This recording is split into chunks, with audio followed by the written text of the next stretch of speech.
Mother Teresa ఈవిడ పేరు వినగానే మానవతా ప్రయత్నాలు, పేదవాళ్ళ ఇంట్లో భోజనం, వాళ్ళ కోసం చారిటీస్ ప్రేమ చూపించడం ఇలా చాలా మంచి పనుల వల్ల తనకి 1979లో నోబెల్ పీస్ ప్రైజ్ వచ్చింది. అది ఇండియాలో కోల్కతాలో తాను చేసిన సేవలకు ఇచ్చారు.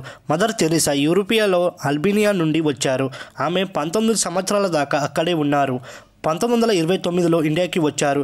2 సంవత్సరాల తర్వాత అంటే 1931లో చర్చిలో నన్గా మారి కోల్కతాలో ఎస్టీ మేరీ హై స్కూల్లో టీచర్గా చేశారు.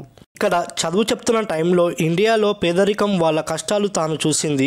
అది చూసి తాను బాధపడి మార్పు తేవాలనుకుంది. 1950లో తాను సొంతంగా ద మిషనరీ ఆఫ్ చారిటీ అనే ఒక క్రిస్టియన్ చారిటబుల్ ఆర్గనైజేషన్ స్టార్ట్ చేశారు.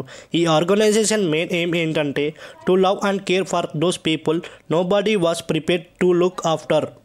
తనకి ఉన్న ఈ మెయిన్ ఎయిమ్ వల్ల తొందరలోనే మంచి పేరు తెచ్చుకున్నారు. దానివల్ల వరల్డ్ వైడ్ ఆవిడ ఫేమస్ అయ్యారు. అలానే తన ఆర్గనైజేషన్ బ్రాంచెస్ కూడా ఎక్స్పాండ్ అయ్యాయి.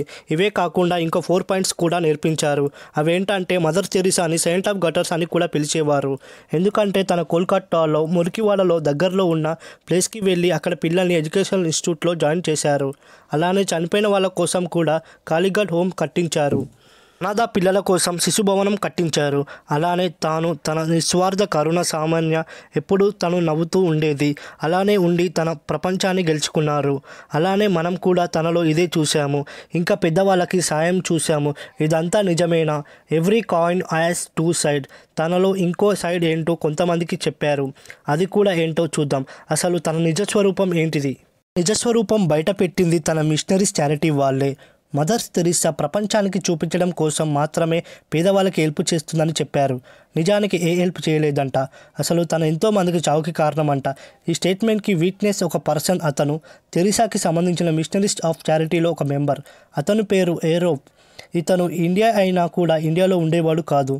యూకేలో తన మెడికల్ స్టడీస్ కంప్లీట్ చేసే ముందు తాను కోల్కతాలో మురికివాడలకి వెళ్ళాడు. వాళ్ళకి వాలంటరీ ట్రీట్మెంట్ ఇవ్వాలనుకొని యూకేకి వెళ్ళి మళ్ళీ ఇండియాకి తిరిగి వచ్చాడు.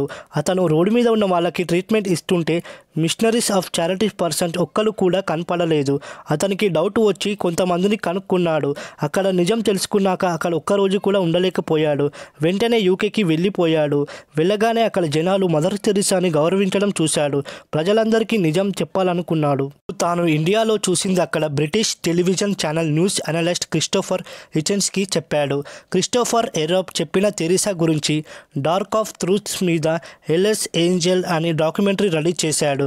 డాక్యుమెంటరీలో చూశాక మదర్ తెరిసాని చూసి విధానం మారిపోయింది. ఎందుకంటే డాక్యుమెంటరీ ప్రకారం మిషనరీస్లో చాలా చిత్రహింసలు ఇంకా చాలా పనులు కూడా జరిగేవంట. అవి అందరికీ తెలియదు. అందరికీ తెలిసిన పెద్ద షాక్ ఏంటంటే అక్కడ హాస్పిటల్లో నీడిల్ని ఒక పేషెంట్కి వాడాక పడేయకుండా సేమ్ వేరే పేషెంట్ని కూడా అదే యూజ్ చేసేవారంట.